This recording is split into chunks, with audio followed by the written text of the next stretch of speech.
the Mahoning Valley Daily Podcast.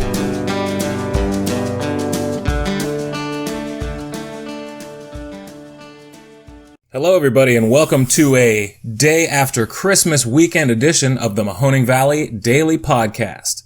It is December 27th. I am Ron Cabuno. As always, thank you very much for tuning in. Well, did everybody get their fill of processed white flour, processed white sugar in their cookies and their cakes this past weekend? I did, and yet the leftovers persist, and therefore I must do something about them. I don't know if it's going to be throw them away, but it probably should be. My Peloton bike is mocking me from across the room as we speak. We will get together soon, old friend. Well, I hope everybody had an amazing Christmas. You all got what you wanted, and almost more importantly, everyone that you bought presents for enjoyed them immensely, or at least said so to your face. And that's the thing. Christmas is about being civil, especially with the people you disagree with. At least for this one blessed day. Turns out you had a guy calling in to track Santa with Joe Biden that wasn't exactly able to keep to the script. Imagine essentially saying F Joe Biden to the president, using that wonderful opportunity to spout such trash, thinking that it's just a joke. And yet he still wanted to hold on the line so that his kid could take part in this fun little enjoyable tracking of Santa Claus. Not a good look. Not a good look. That's alright, there were a lot of bad looks this weekend. Yes, I'm talking about the Browns. I know a lot of people were saying that it was a poorly officiated game, but come on. Baker almost threw 6 interceptions, so take one away or so for the officiating, and he still has far too many for what you would consider to be a respectable quarterback. This guy makes great commercials, but horrible decisions on the field. Not every ball has to be thrown at 100 miles an hour, and probably shouldn't be thrown to the other team.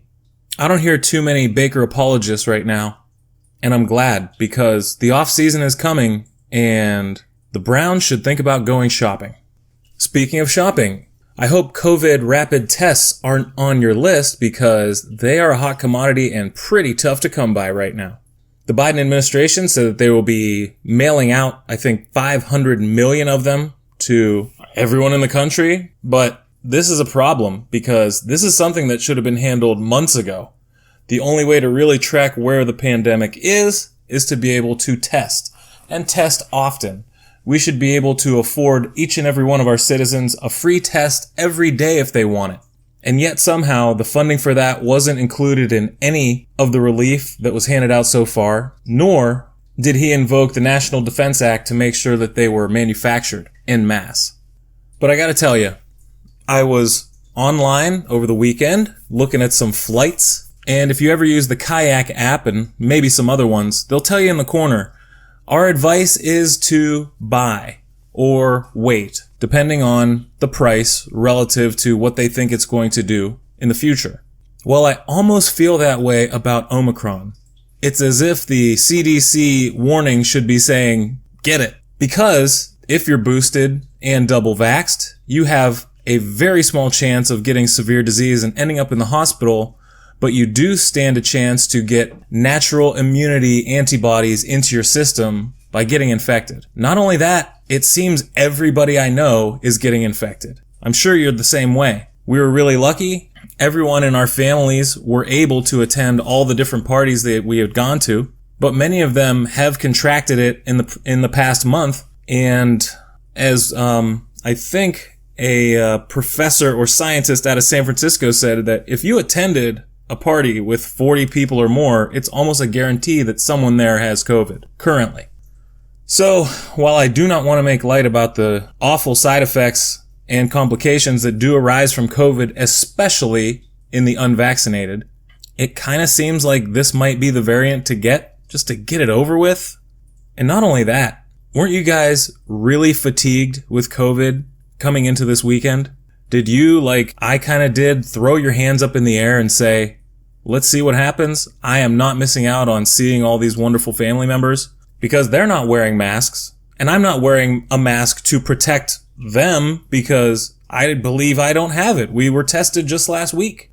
So, as we know, a mask is there to protect others. And if you're the only one in the room wearing it, well, what exactly are you doing? So, I gotta believe that I was not alone in having a change of heart on what we would consider to be appropriate protocols in year 2 of the pandemic, in year 2 of holidays either being missed or fundamentally altered by COVID. I hope there were no mass spreader events, especially among people who were unvaccinated. Again, that's not good because they are essentially sitting ducks and still able to get really, really sick once infected, even from Omicron. But if you looked at the parties we were at, it's as if it didn't happen or isn't happening or nobody cares anymore. Kinda sucks, but you try your best for 18 months or so and you get beaten down a little bit. All I know is that I hope that this is now an endemic and not a pandemic where we're not able to eradicate COVID, but the variants get more and more mild as the new ones pop up, and the natural and vaccine immunity gets to a point where fewer and fewer infections are even possible. One last note, and I will definitely be repeating this every day until then, the Mahoning Valley Daily Podcast is going to be sponsoring an event on January 6th.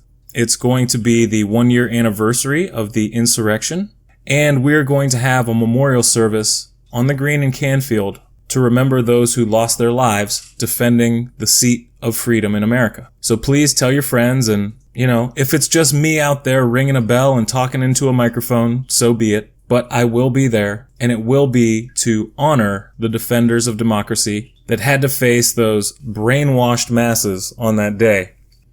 Anyways, just thought I should get that out there as soon as I knew that it was going to be a for sure, and I hope to see you guys there if possible. We're going to keep it short because, you know what, I think I might try to get on this exercise bike. And we'll talk to you tomorrow on another episode of the Mahoning Valley Daily Podcast.